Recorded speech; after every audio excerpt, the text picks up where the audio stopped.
अच्छा लगा।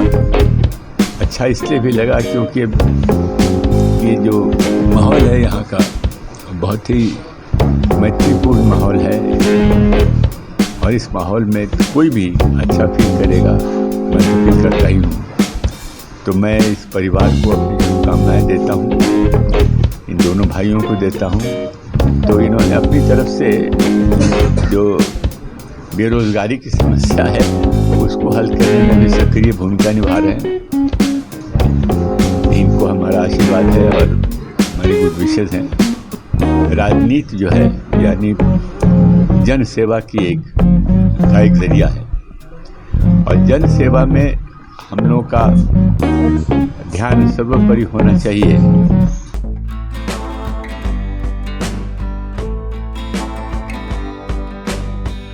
आप आज श्रद्धांजलि सभा में आए हैं लगन देव बाबू का। काफ़ी इस परिवार से आप लोगों का पुराना जुड़ाव रहा है, सोनपुर से जुड़ाव आपका रहा है, तो चाहेंगे कुछ उनके बारे में बताएं। आपने उनको देखा भी है? उनसे मेरा व्यक्तिगत रूप से साक्षात्कार ऐसा नहीं था जो मैं आपको कुछ बारे कह सकूं, क्योंकि वो हमसे बड़े थे और मेरे बाबूजी के साथ उनका संबंध था।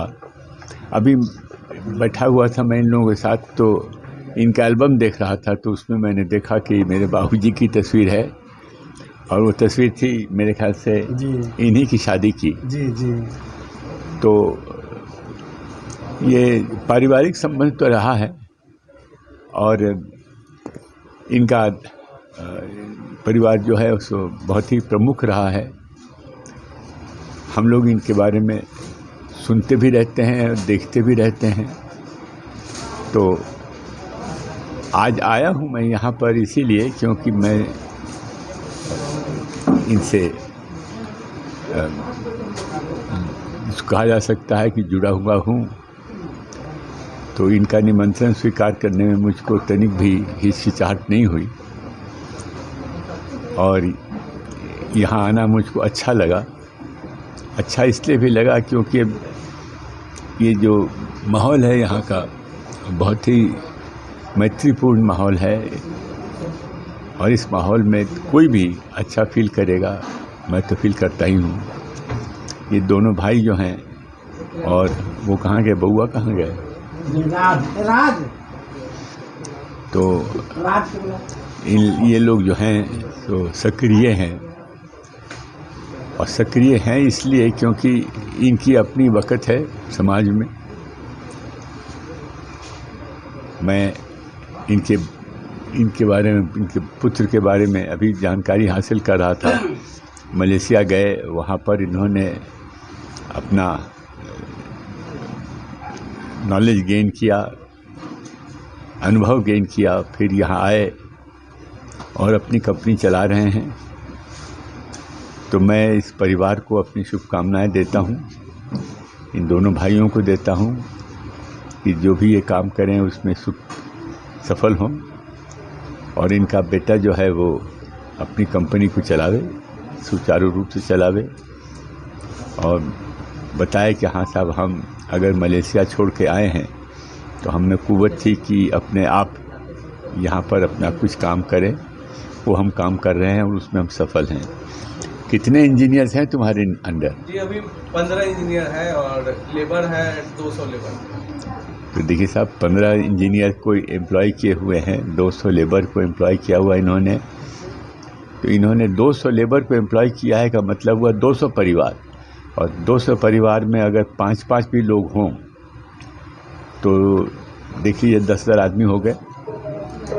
तो इन्होंने अपनी तरफ से जो बेरोज़गारी की समस्या है उसको हल करने में भी सक्रिय भूमिका निभा रहे हैं। इनको हमारा आशीर्वाद है और हमारी गुड विशेज़ हैं कि ये और तरक्की करें, अपने व्यापार को, अपने कंपनी को और बढ़ाएं। सर, एक सवाल है कि आपका परिवार बिहार की राजनीति में एक ऐसी विरासत, एक ऐसी सियासत की सीख दे गया जो सुचिता का प्रतीक रहा।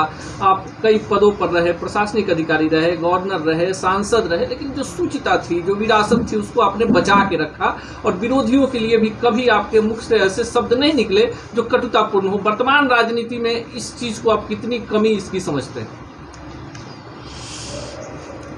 अब इस विषय पर मैं क्या कह सकता हूँ, इतना ही कहूँगा कि राजनीति जो है यानी जन सेवा की एक ज़रिया है और जन सेवा में हम लोगों का ध्यान सर्वोपरि होना चाहिए आम कल्याण लोगों का, जिससे कि जो आप काम कर रहे हैं वो जनहित में हो। तो उसके लिए पहले आपको मालूम करना होगा कि जनहित में क्या काम है।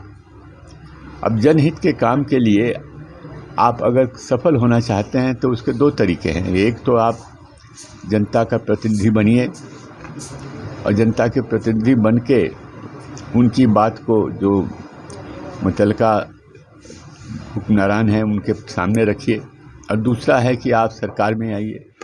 तो जनता का प्रतिनिधि बन के भी अब सरकार में आ सकते हैं, और अगर आप राजनीति में नहीं हैं, किसी दूसरे व्यवसाय में हैं या सरकारी नौकरी में हैं, तभी आप जनहित का काम कर सकते हैं। लेकिन इस परिवार के परिप्रेक्ष्य में ये कहूँगा कि इन्होंने राजनीति में रहकर, जन सेवा के क्षेत्र में रह कर के जिस प्रकार का काम किया है वो सर्वथा प्रशंसनीय है। और इन्होंने जो अपनी शख्सियत है उसमें कभी किसी पर उंगली नहीं उठाई और ना किसी ने इन पर उंगली उठाई है। जो आप बात कर रहे थे, जो अभद्र व्यवहार, अभद्र भाषा, इन दोनों में कोई ऐसी चीज़ नहीं दिखाई पड़ेगी। ये मेरे ख्याल से इनकी भी विरासत है। का जी जी अब सर है कि नहीं है? तो ये विरासत है। अगर इनको ये विरासत में नहीं मिलती तो ये भी झगड़ा करते, और अगर जो हम कहें कि लाठी भांजते, लेकिन ऐसा नहीं करते हैं और सुसभ्य ढंग से, सुसंस्कृत ढंग से अपना काम करते हैं।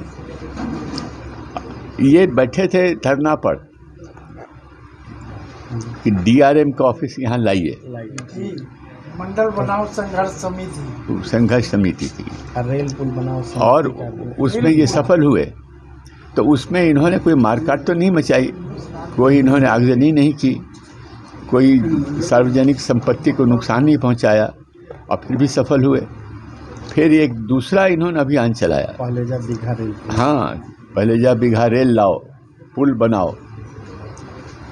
वो भी जो अभियान चला तो निहायत ही सभ्य ढंग से चला, लेकिन इनके अभियान से जो संबद्ध अधिकारी थे, जो हुक्मरान थे, उन पर असर पड़ा और उसमें भी ये सफल हुए। तो इनकी सफलता से आप ये देख लीजिए कि किसी से साथ इन्होंने गाली गलौज नहीं करी, किसी पर डंडा नहीं चलाया, कोई अभद्र व्यवहार नहीं किया, तो और फिर भी सफल रहे। तो राजनीति में ऐसा ज़रूरी नहीं है कि हम अभद्र व्यवहार ही करें तभी सफल होंगे, गाली गलौज करें तभी सफल होंगे, डराएं धमकाएं तभी सफल होंगे। इससे बड़ी मिसाल हम क्या बता सकते हैं आपको? आपके सामने बैठे हैं दोनों, और ये इनको अगर जो हम बधाई देते हैं तो इसकी वजह है इनकी विरासत। अगर इनकी विरासत में सब चीज़ें नहीं मिलती तो नहीं होता।